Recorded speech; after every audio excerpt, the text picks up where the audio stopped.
Ang daming hinog na bayabas guys dito oh. Katabi lang to ng puno ng kakawate. Ayan, napakadami. Ayan guys, namitas muna tayo ng bayabas. Ayan.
So, ayan guys, yan ang update sa aking raised beds. O, diba? Yan ang aking raised beds. So, mas okay na guys yung pinagtataniman ngayon ng ating eggplant. Kasi, okay na siya. Hindi na siya lunod. Diba?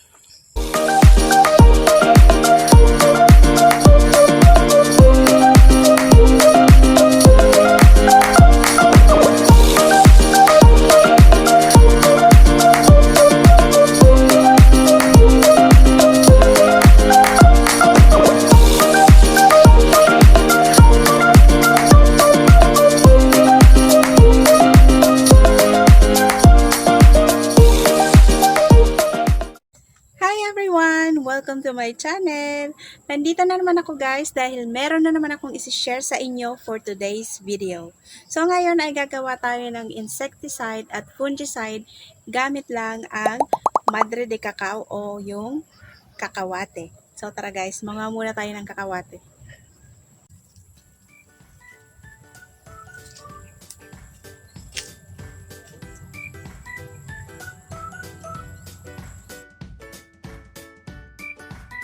Ito ang Liricidia sepium. Tinatawag din itong Mexican lilac, Nicaraguan cacao shade, mother of cocoa, quick stick, at dito sa Pilipinas, kilala ito sa tawag na Madre de Cacao o kakawate.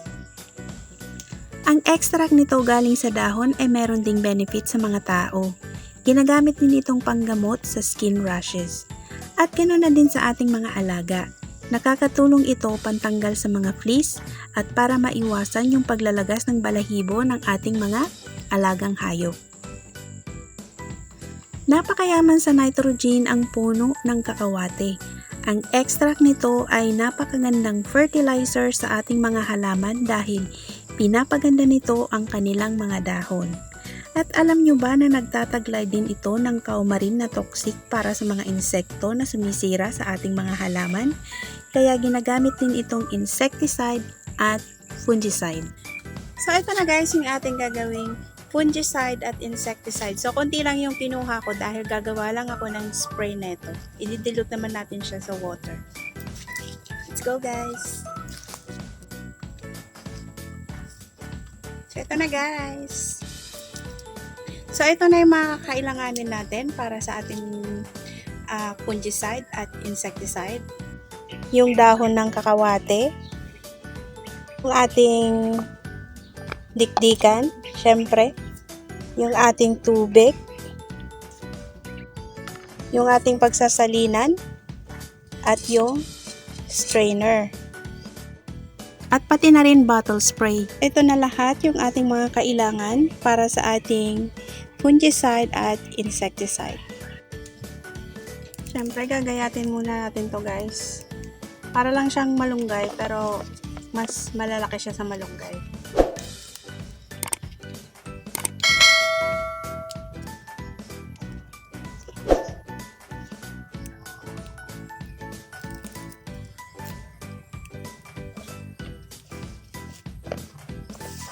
So, ito na guys, yung ating kakawate. So, tinanggalan ko na siya ng mga tangkay. At syempre, gagamitin na natin itong pandikdik. Alam nyo ba guys na pwede din itong i-ferment para mas dumami yung good microbes? Nilalagyan lang ito ng molasses. Pero pwede din naman itong gamitin agad-agad after nating gawin.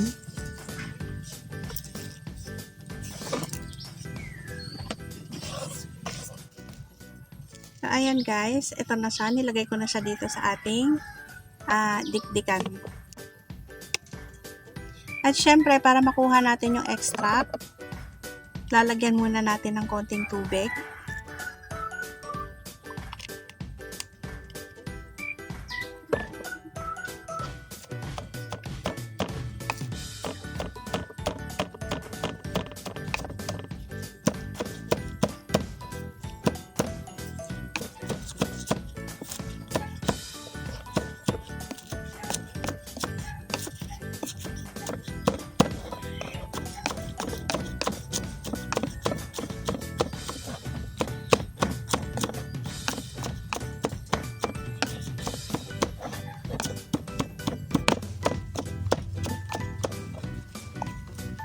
Ito na guys, pino na siya.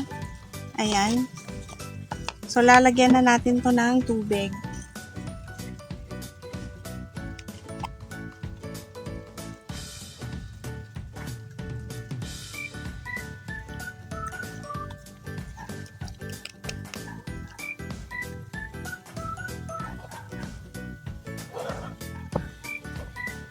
Ayan. So, naging pino na siya guys. Naging ganito na siya.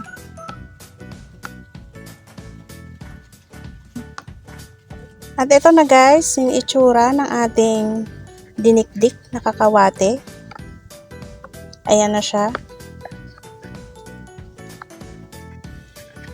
Haluin lang natin maigi.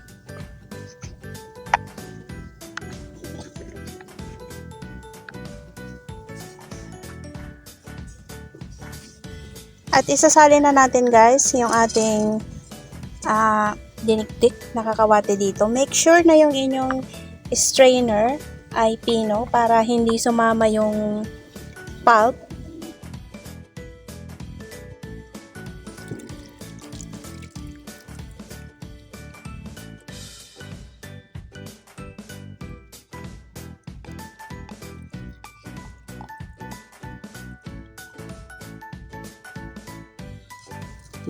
At pigain din natin yung pulp para makuha natin yung ibang extract.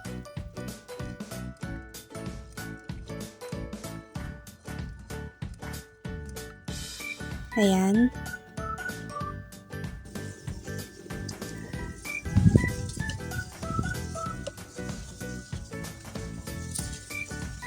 So, ito na siya guys.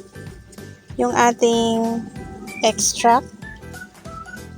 Ayan.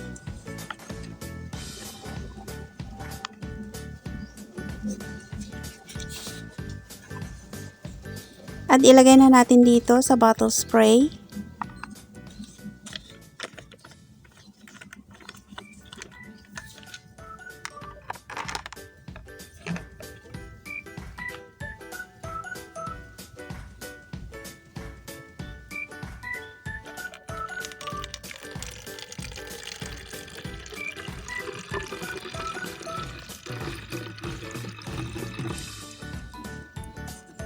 At haluan na natin ng tubig.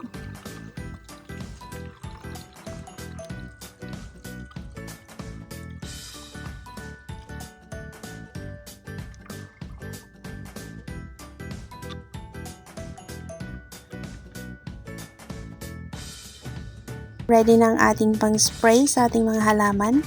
Haluin lang natin para hindi na sirain yung mga dahon ng mga insekto. I-spray na natin to ngayon guys sa mga dahon. So tara na. Ito na guys, i-spray na natin yung ating insecticide at saka pesticide. Kasi guys, yung dahon nito parang kinakain ng insect. At nilagyan ko na nga rin pala yan dyan guys ng kakawate para kumbaga parang repellent na rin, insect repellent.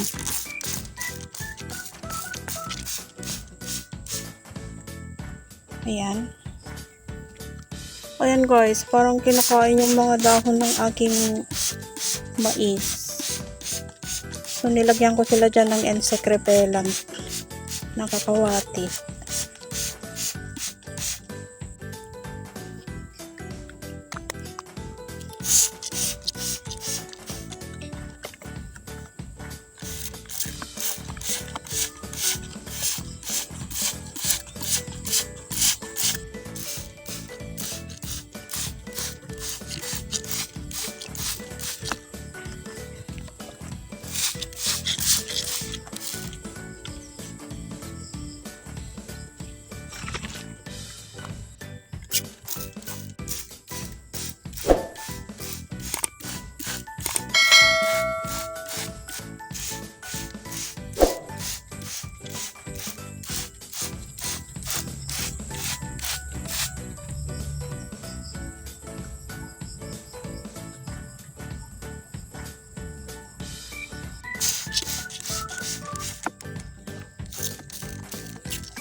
Ganun lang po kadali ang paggawa ng insecticide at pesticide gamit lang po ang Madre de Cacao.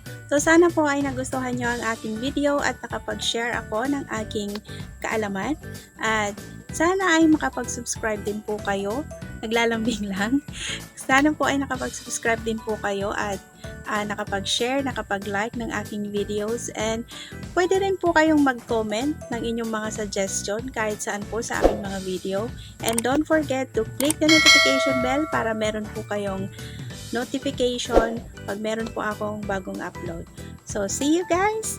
Thank you everyone and happy farming! Bye-bye!